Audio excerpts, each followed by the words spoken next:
Abramos as nossas Bíblias no livro do Gênesis, capítulo de número 4.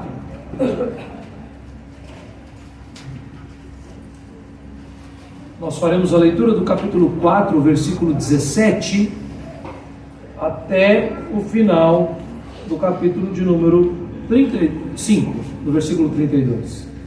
4, 17 a 5, 32. Gênesis 4, a partir do versículo de número 17. E coabitou Caim com sua mulher. Ela concebeu e deu à luz a Enoque. Caim edificou uma cidade e lhe chamou Enoque, o nome do seu filho.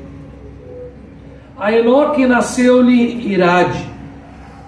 Irade gerou a Meujael. Meujael a Metusael. E Metusael a Lameque. Lameque tomou para si duas esposas. O nome de uma era Ada, e a outra se chamava Zilá. Ada deu à luz a Jabal. Este foi o pai dos que habitam em tendas e possuem gado. O nome de seu irmão era Jubal. Este foi o pai de todos os que tocam harpa e flauta.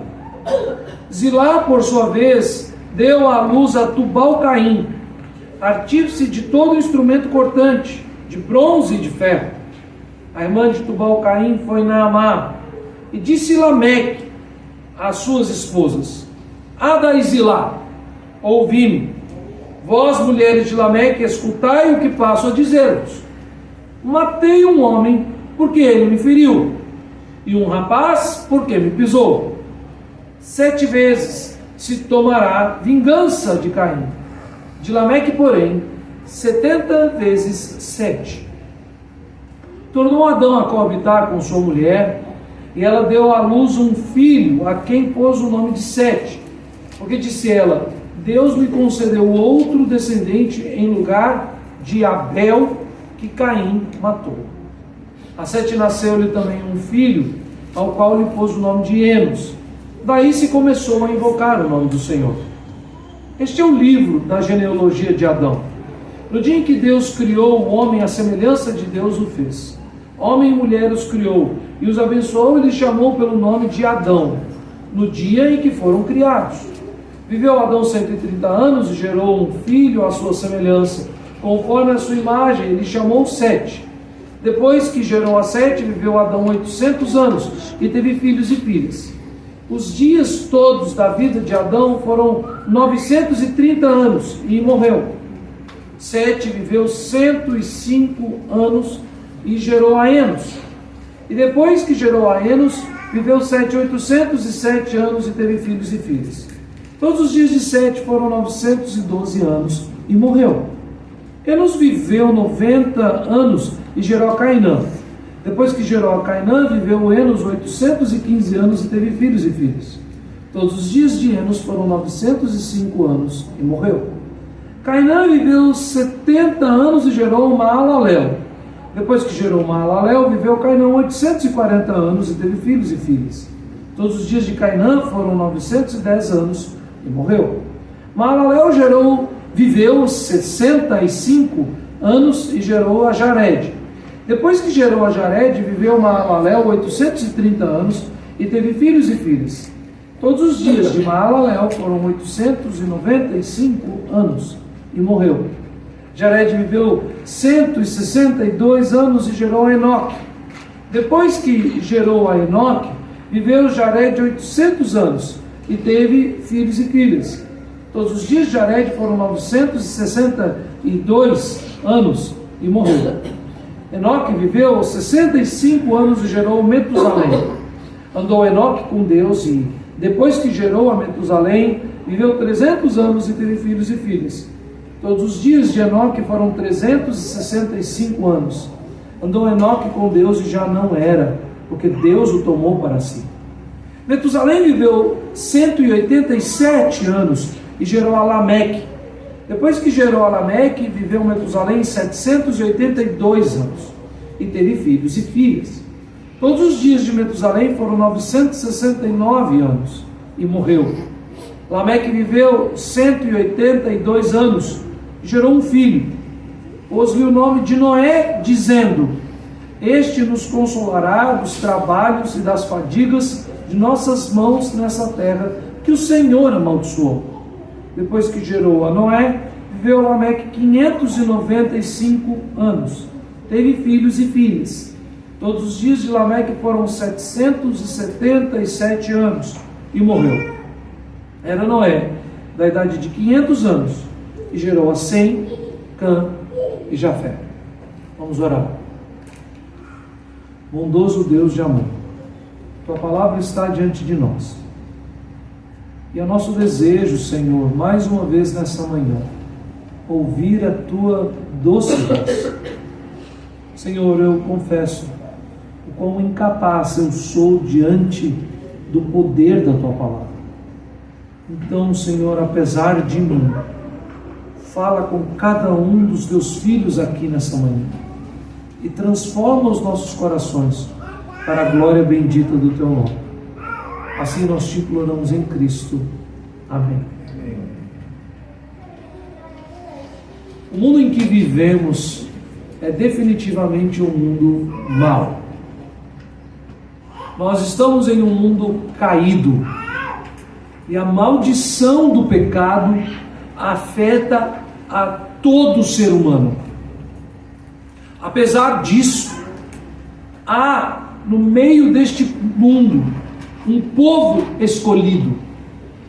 Desde o primeiro dia da humanidade até hoje, Deus tem preservado aquilo que as Escrituras chamam de santa semente, um povo eleito do Senhor, o qual se expressa de forma plena na pessoa de Cristo.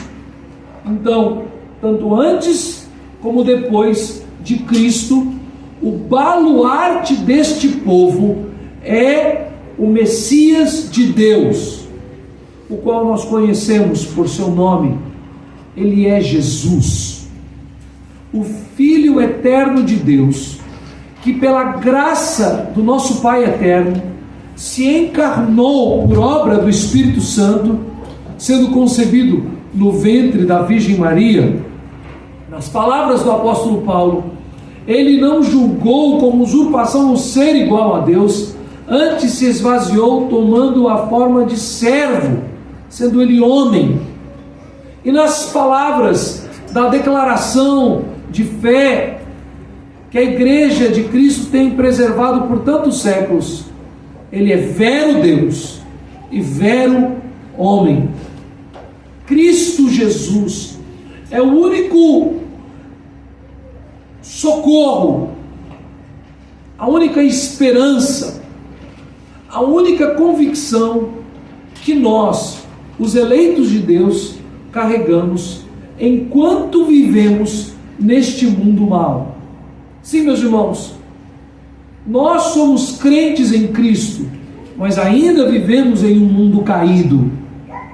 Nós ainda somos afrontados de diversas maneiras por este mundo mau e por essas gerações e mais gerações que, sendo descendentes da serpente, são más e atacam os eleitos de Deus. E nós, mesmo os eleitos de Deus, salvos por Cristo e justificados pelo seu sangue, ainda somos pecadores. E também somos afetados pelo pecado que governa este mundo. Há uma distinção: dois povos, os herdeiros da serpente, que estão mortos em seus delitos e pecados e que amam essa maldade e que vivem por ela, escravos de Satanás. E de outro lado, os eleitos de Deus em Cristo Jesus, salvos, libertos, que amam a Deus, a sua palavra, o seu Filho maravilhoso, mas que também ainda estão debaixo dos efeitos da maldição do pecado e ainda lutam contra o pecado de seus próprios corações. Assim, meus irmãos, o chamado das Sagradas Escrituras e o que nos instrui o texto que lemos nessa manhã é para que nós saibamos como a esperança de Cristo Jesus e suas doces palavras de vida nos chamam a viver em um mundo caído.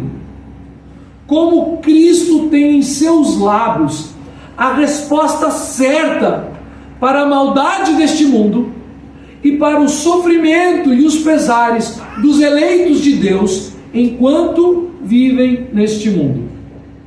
Vamos então, nesta manhã, ouvir mais uma vez as belas palavras de vida.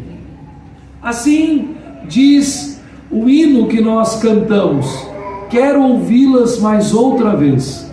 Belas palavras de vida. As palavras que só Cristo Jesus as tem. No Evangelho de Marcos, quando Cristo confronta os seus discípulos e muitos fogem e se afastam dele, João também fala sobre isso, muitos se escandalizam com a mensagem de Cristo e só um pequeno grupo daquela multidão de milhares, sobra só um pequeno grupo. E ele pergunta: e vocês não vão embora? Um dos seus discípulos responde: Senhor, para onde iremos? Pois só tu tens as palavras de vida eterna. Irmãos, nós temos aqui duas genealogias e as duas têm resposta de vida em Cristo Jesus. A linhagem da serpente, na genealogia de Caim, o que fica ainda mais evidente para nós quando a consideração de Eva a respeito do nascimento de Sete. Ela diz então no final do capítulo de número 4, no versículo de número 25, ela fala o seguinte: a quem pôs o nome de Sete, porque disse Eva, Deus me concedeu outro descendente no lugar de Abel, quem Caim matou. Ora, aqui é uma mudança de ordem, porque no início do capítulo de número 4, nós vemos que o primogênito é Caim. Capítulo 4, versículo de número 1. Coabitou o homem com Eva, sua mulher, esta concebeu concebeu e deu à luz a Caim. Então disse, quem disse? A mulher. Eva disse: adquiri um varão com o auxílio do Senhor. Mas passados os eventos e idade avançada, quando Caim se mostra mau e se rebela contra Deus a ponto de matar o seu próprio irmão, Eva agora inverte com suas palavras a ordem da primogenitura, dizendo que de fato ela reconhece que a esperança do Senhor, o filho da mulher, estava na verdade na linhagem de Abel. Então Deus lhe deu outro filho, Sete, porque já estava decretado que Caim era de uma linhagem má. Vem o nascimento de Sete e imediatamente ele é uma resposta à descendência de Caim. E não é por ironia, obviamente, que o final das duas linhagens vem com o mesmo nome. Vocês prestaram atenção nisso? Capítulo de número 4. Você tem então a linhagem de Caim sendo apresentada aqui de forma muito sucinta. Muito sucinta. Sem anos, sem fulano gerou Beltrano, e ciclano e tal, e sem datas específicas. Diferente do que nós já vimos na semana passada da linhagem de Sete. E o último da linhagem, filho de Metusael, é Lameque. Assim como o último que é dado aqui por linhagem antes de Noé, na linhagem de Sete também é Lameque. Evidentemente, não são o mesmo homem. São linhagens distintas. E por que repetir o nome? Ora, aqui na nossa igreja deveria ser fácil entender isso. Na mesma igreja nós temos 2 Julianas e um Juliano, um Gabriel e 2 Gabrielas, e assim vai, 2 José Carlos e um Carlos, e por aí vamos. Repetir nomes é a coisa mais comum do mundo. Só que nos assusta, porque nós lemos no fim da linhagem de Caim, Lameque, e no fim da linhagem de Sete, Lameque. Aqui fica então a contraposição, como se tivéssemos João e João, Judas e Judas. Pois no Novo Testamento nós temos um discípulo de Jesus chamado Judas, que de fato é o traidor, mas nós também conhecemos um irmão de Jesus, irmão de sangue de Jesus, que se torna um dos líderes da igreja e escreve uma epístola à igreja de Cristo. A epístola de Judas, caso você não saiba, não foi escrita pelo traidor, foi escrita pelo irmão de Tiago, e Tiago e Judas eram meio-irmãos de Jesus, filhos de Maria e de José, irmãos de sangue de Jesus. Ao mesmo tempo, Tiago, que escreve a epístola, é provavelmente o terceiro Tiago que subiu à liderança da igreja, sendo o primeiro deles o discípulo de Cristo, apóstolo de Jesus, que foi martirizado logo no início da vida da igreja de Cristo. Repetir nomes é comum, é algo muito comum. Mas a distinção está clara. A primeira distinção fala-nos sobre a degradação do pecado sobre a vida de todo ser humano. Caim foi amaldiçoado por Deus, e Deus, com graça, disse que colocou um sinal sobre Caim, nós não sabemos qual é, para que se alguém atentasse contra a vida de Caim, Deus puniria a pessoa que atentasse contra Caim 7 vezes mais. Aqui, o final do capítulo 4 nos mostra, então, no versículo 24, que, falando com suas esposas, Lameque, da descendência de Caim, afirma: 7 vezes se tomará vingança de Caim, de Lameque, porém, 70 vezes 7. Ora, Deus age com graça para preservar a vida de Caim, dizendo que puniria 7 vezes quem afrontasse a sua pessoa, quem lhe fizesse mal. Lameque não age com graça. Lameque mostra, na verdade, a perturbação e a degradação humana, o progresso rápido, célere do pecado no coração humano, dizendo que Lameque se coloca mais uma vez no lugar de Deus, dizendo que ele é pior do que Deus, que seu juízo é muito pior do que o juízo de Deus. Terrível coisa é o homem que é entregue à sua própria sorte. Romanos capítulo 1 é uma clara exposição do juízo de Deus sobre a terra, entregando o homem à sua própria sorte, a próprio desejo do seu coração. A degradação é cada dia maior. Mas para isso, Jesus tem resposta.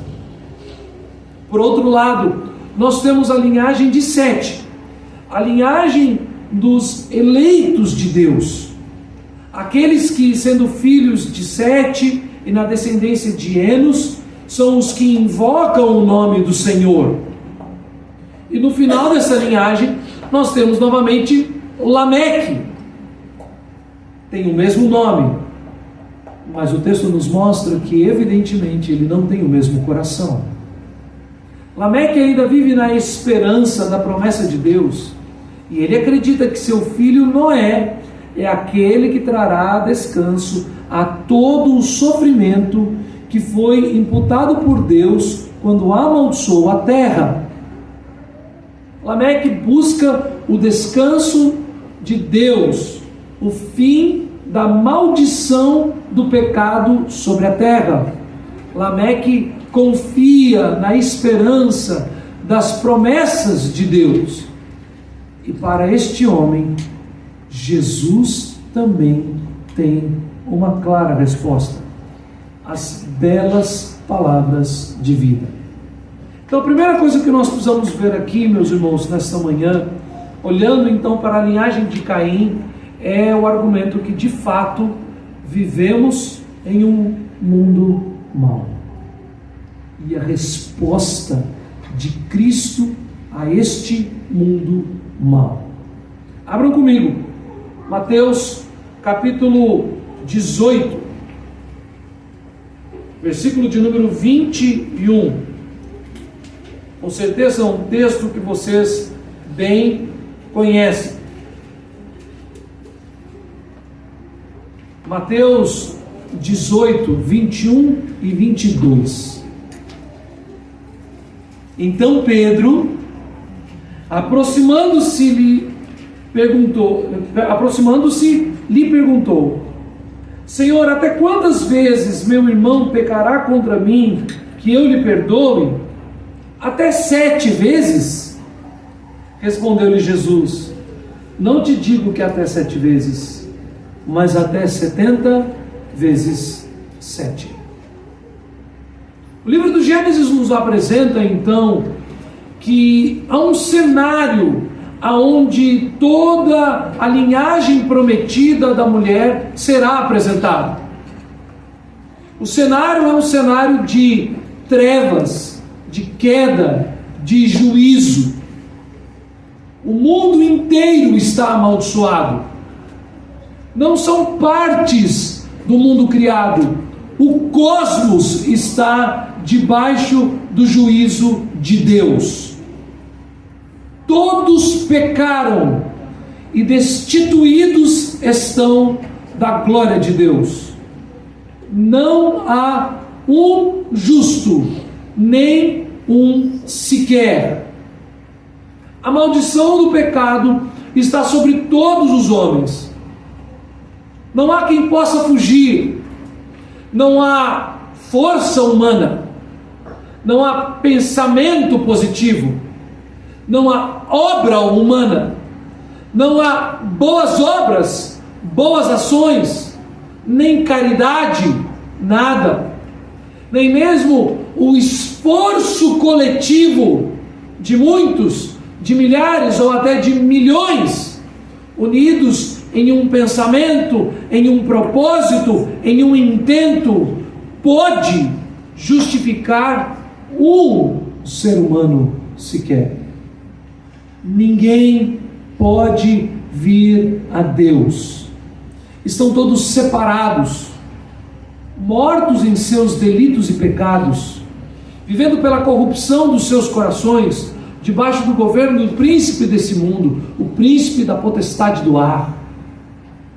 Nós todos somos fruto, geração de um mundo em trevas. Evidentemente, meus irmãos, ainda existem muitas coisas sendo preservadas na graça de Deus.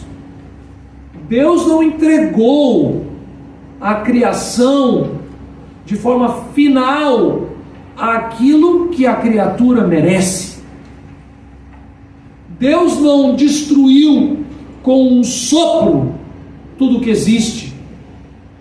E mesmo quando decretou, governou e imputou um dilúvio total, global, destruindo tudo o que havia criado pelo poder da água, ele preservou em uma arca, em aliança com o seu próprio nome, Noé, sua esposa, seus filhos, suas esposas, e 2 a 2 de todos os animais, ali naquela arca, para manter viva a esperança da santa semente em Cristo Jesus.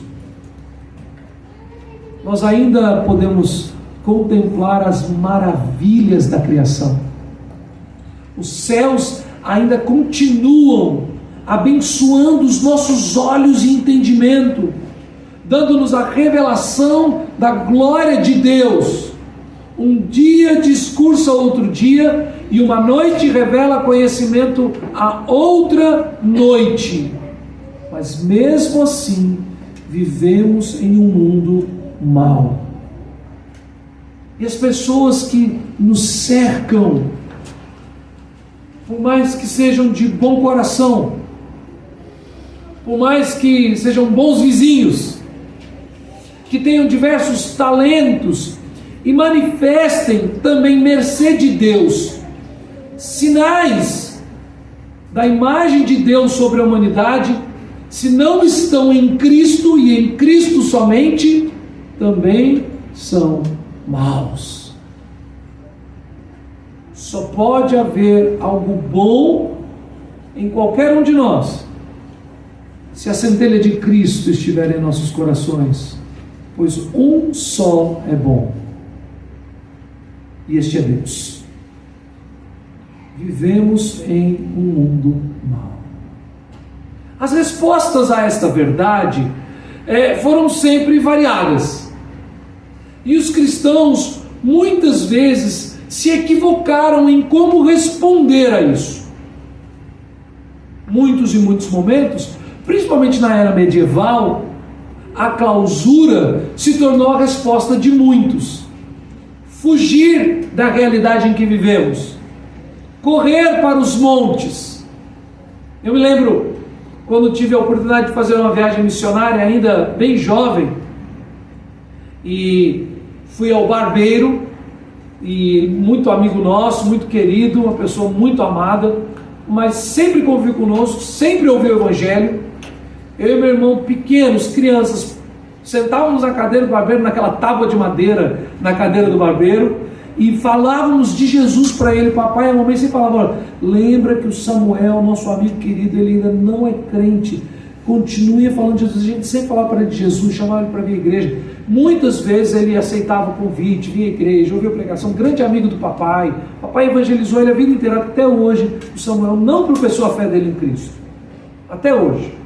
Mas nós falamos para o Samuel, e eu fui cortar o cabelo e falei assim: olha, mais uma vez, eu tinha 18 anos, e aí o irmão do Samuel, muito jocoso, era um ambiente muito agradável, e ele falou assim: olha, se você vai para esse projeto seu, essa obra missionária, que tal a gente já aproveitar, já raspar toda a sua cabeça, te dar uma túnica, para você sentar no alto da montanha e não voltar mais.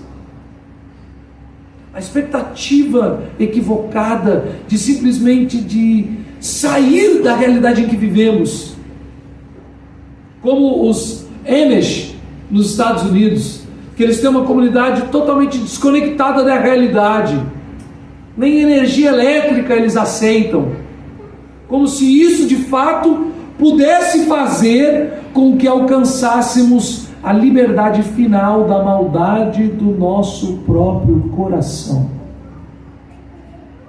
Por outro lado, a igreja evangélica nos últimos 50, 60 anos principalmente, tem errado categoricamente, achando que a resposta é imergir no mundo. Se não é fugir, é entrar de cabeça.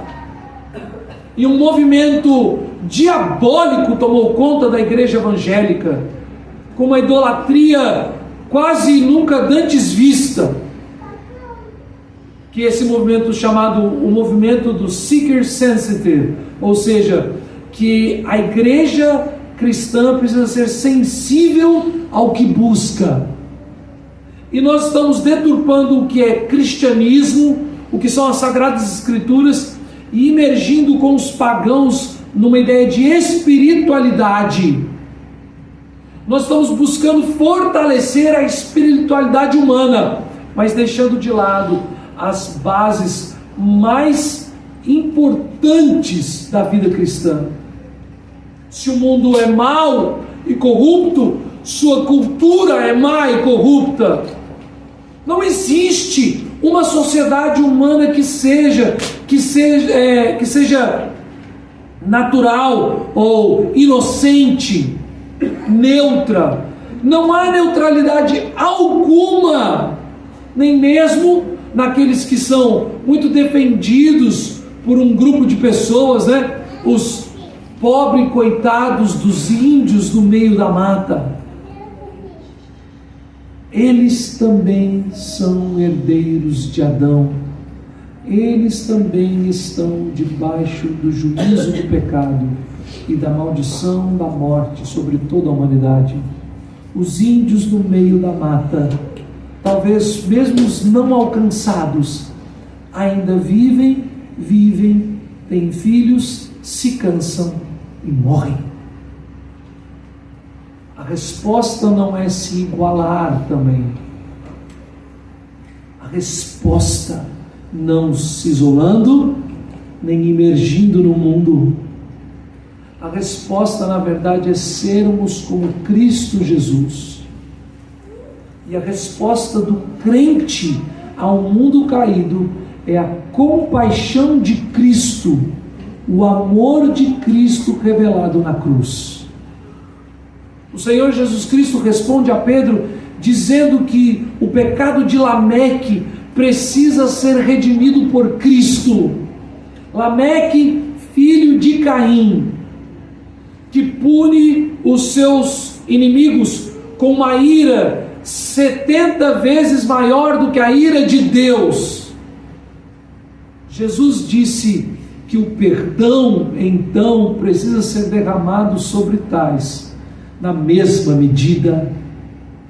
A medida do perdão de Cristo Jesus, o poder do sangue de Cristo na cruz do Calvário, é diretamente proporcional ao desespero, à degradação, à maldade, à perdição da alma de todo aquele que está em rebeldia contra Deus.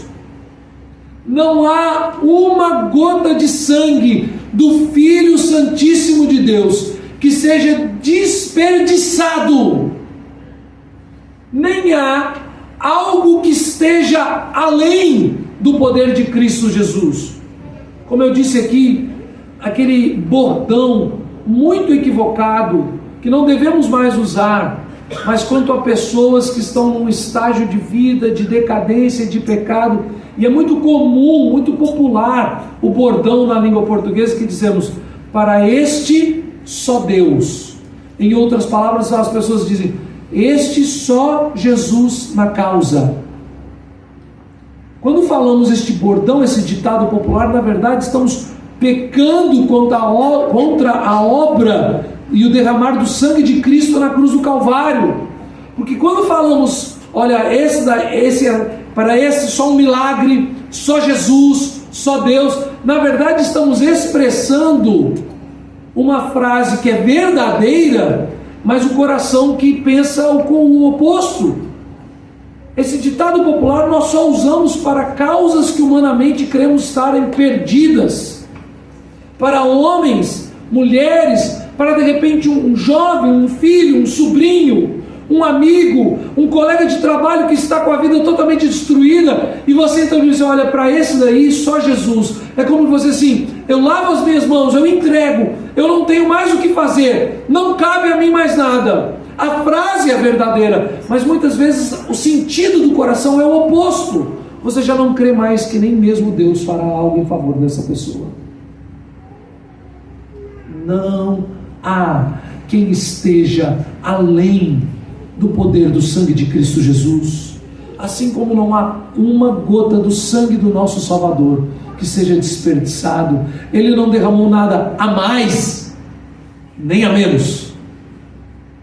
Quando Jesus diz a Pedro a resposta à sua pergunta, ele está dizendo que o que é perfeito em Cristo Jesus purifica o pecado de todos. Não há nenhum pecado que Cristo não veio para lavar. Nenhum de seus eleitos deixará de ser plenamente purificado. E para nós nessa manhã, cabe então a seguinte aplicação: não há, meu irmão, nenhum pecado que esteja encoberto no seu coração que Cristo não conheça. E não há, meu irmão, minha irmã, absolutamente nada em sua vida que, se você confessar a Cristo Jesus, Ele não haverá de te perdoar, de te limpar e purificar a sua alma. Sim, a degradação do homem é exatamente como as palavras do maldito Lameque, descendente de Caim. Mas para toda maldição, Cristo é a resposta de salvação. A segunda coisa que nós precisamos entender, agora no capítulo de número 5, é encontrando as palavras do, entre aspas, bom Lameque. Nós temos o Lameque, descendente de Caim. E eu falo, obviamente, entre aspas, porque se não há um justo, nenhum sequer, o descendente de Caim e o descendente de Sete é tão necessitado da obra de Cristo. Os dois são igualmente necessitados da obra de Cristo, da graça de Cristo. Mas Lameque, filho de Sete, nós já vimos, ele confia na esperança do Evangelho. Ele tem as certezas das palavras de Deus. Ele é da linhagem daqueles que invocam o nome de Deus. E assim sendo, ele também precisa, na sua luta, das respostas de Cristo. Vivemos em um mundo mau. Como responder a este mundo? Ao mesmo tempo, como os crentes no Senhor Jesus Cristo podem também receber a resposta dos lábios de Jesus no sofrimento, no cansaço, em todas as suas lutas neste mundo mau? A resposta nós já ouvimos. Ela se encontra lá em Mateus capítulo 11, versículo de número 28.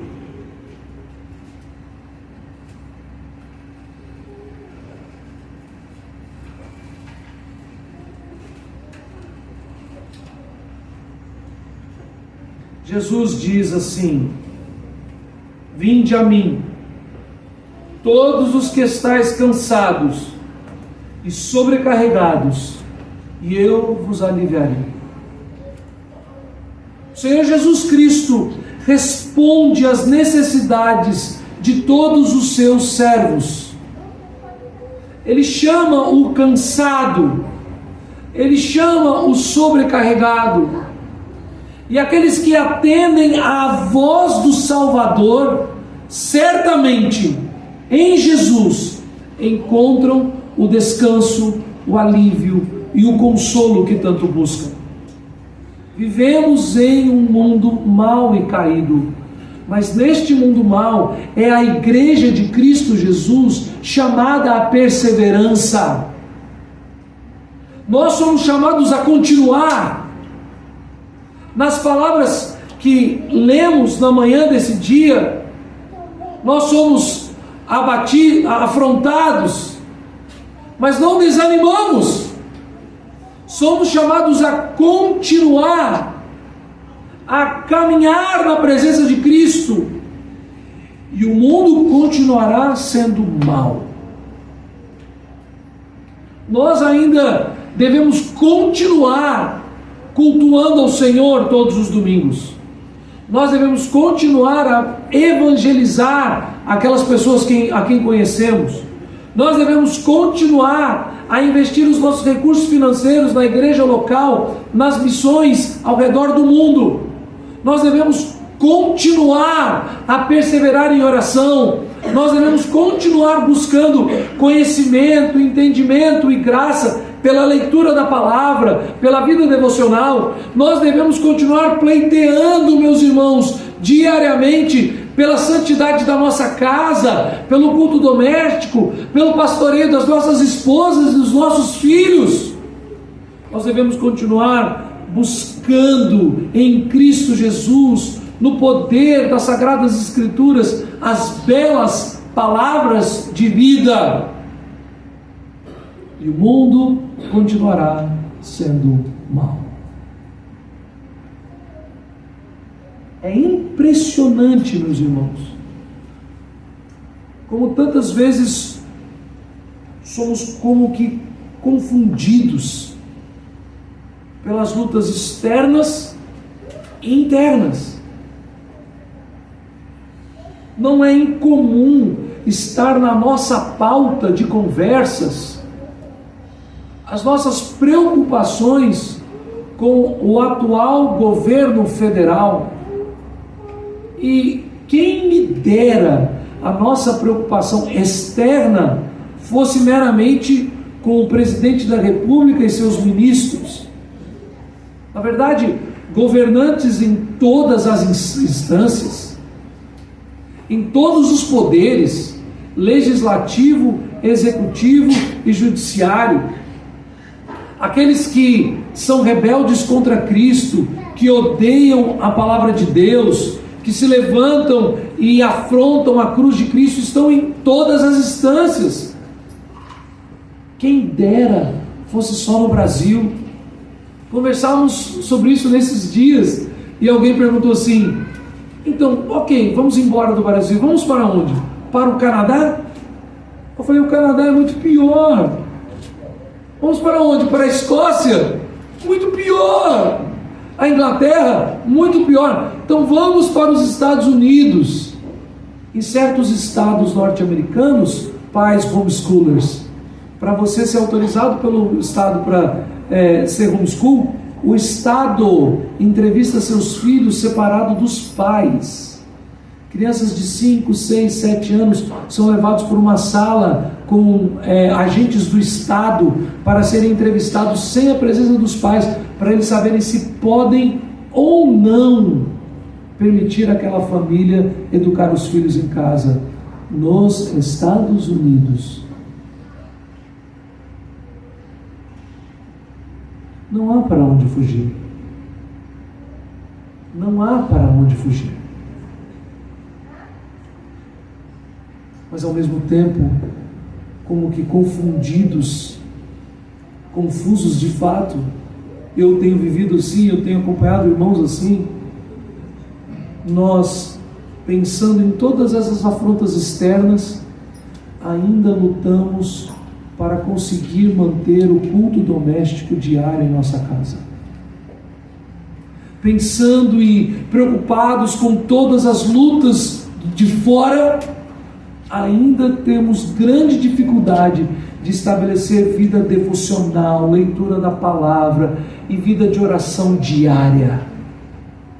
Ainda lutamos, meus irmãos, escutem o que eu estou dizendo, é no plural, eu e vocês, todos nós, temos um ideal. Vou me levantar bem cedo, pelo menos 1 hora, 1 hora e meia antes do que o meu padrão normal. Vou fazer vou resetar aqui a formatação do meu uso do tempo. E fazendo isso, vou dedicar esse tempo extra para a leitura da palavra e para a oração. E quantas vezes eu me sinto envergonhado por falhar dia após dia. Começo a avaliar quanto tempo eu dou para coisas inúteis. E aí você faz a avaliação que você quiser. Televisão, internet, mídias sociais, conversas vazias, o meu amor pelo futebol. E quanto tempo eu dou para as coisas de Deus, para conversas santas, para a oração, para a instrução dos meus filhos. Quanto eu invisto eu mesmo os meus recursos financeiros nos meus prazeres, seja passeios, restaurantes, coisas que eu compro porque eu gosto, mas de fato eu não preciso. E no final do mês eu olho para a conta dos meus prazeres, dos meus gostos, e comparo com talvez os centavos que eu dei para a obra missionária ao redor do mundo. As lutas externas e internas são tão grandes que estão sempre colidindo. E nós, no meio disso tudo, cansados. Eu luto e não saio do lugar? Você já teve esse sonho de que algo muito mal vai te alcançar e você corre e não sai do lugar? Como aquele desenho do Scooby-Doo quando eu era criança, que o inimigo estava chegando, eles corriam e o pé derrapava, eles não saíam do lugar. Aí no último segundo, saiam correndo. A vida parece nos tomar assim, mas as palavras de Cristo são eternas, poderosas e não falham. Ele está dizendo para nós nessa manhã mais uma vez: vinde a mim, vós que estáis cansados e sobrecarregados, e eu vos aliviarei. Isso significa para as mães aqui nessa manhã, que naquele momento em que as crianças estiverem te dando o maior trabalho, e você estiver prestes a perder o controle, de cansada que está, busque a Jesus. Naquele momento em que você sabe que eles merecem disciplina, mas você já perdeu o controle emocional. Se fosse só emocional, né? Você já... Vá para o seu quarto e ore ao Senhor. Nas noites sem dormir, aonde a ansiedade toma conta dos irmãos, porque não sabem, não tem mais controle sobre o seu emprego, sobre as suas contas, sobre como sustentar e manter sua casa. Ponha-se de joelho e busque a Jesus.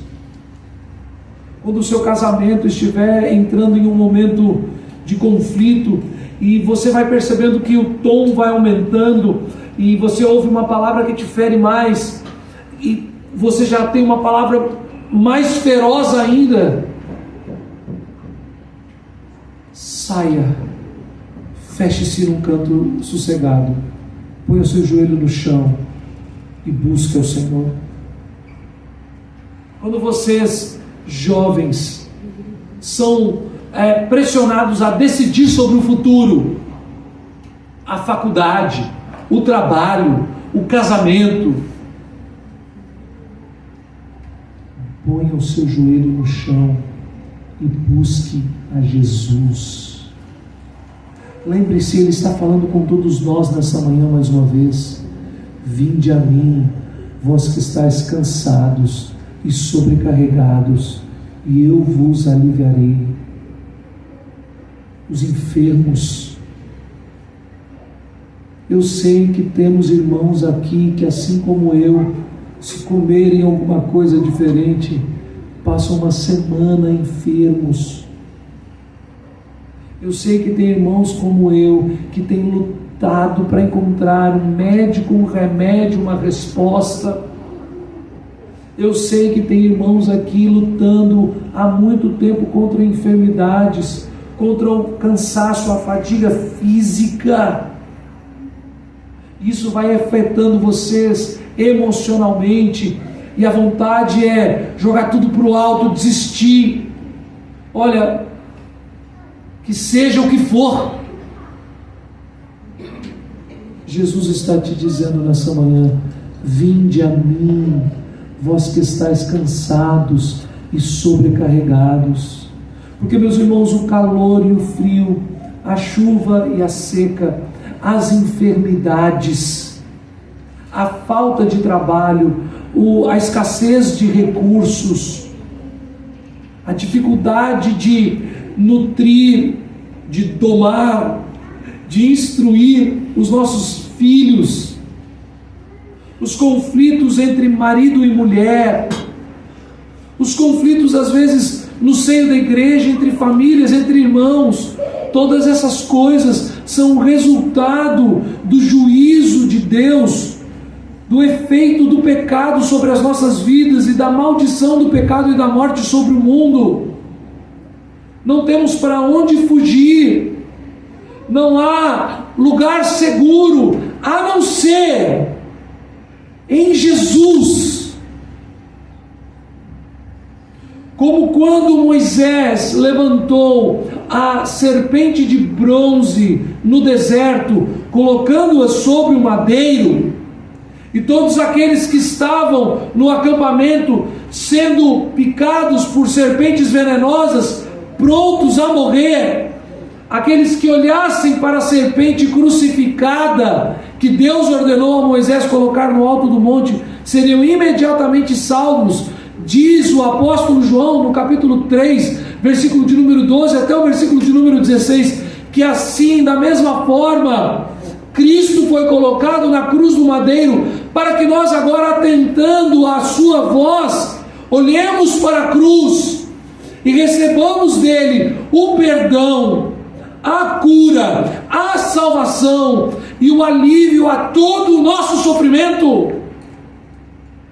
O mundo em que vivemos é mau, e nós lutamos tanto contra o mal externo, contra o mal interno, e sofremos essa luta, e muitas vezes estamos cansados.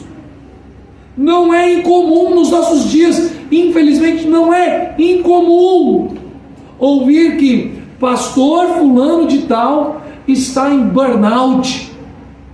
A esposa do pastor fulano, a irmã Beltrana, está passando por um tratamento contra uma grave depressão.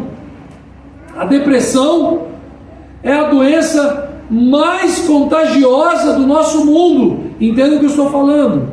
Eu não estou dizendo que depressão é contagioso. Eu estou dizendo que a maior epidemia que nós vivemos no mundo de hoje, no mundo moderno, é a da depressão.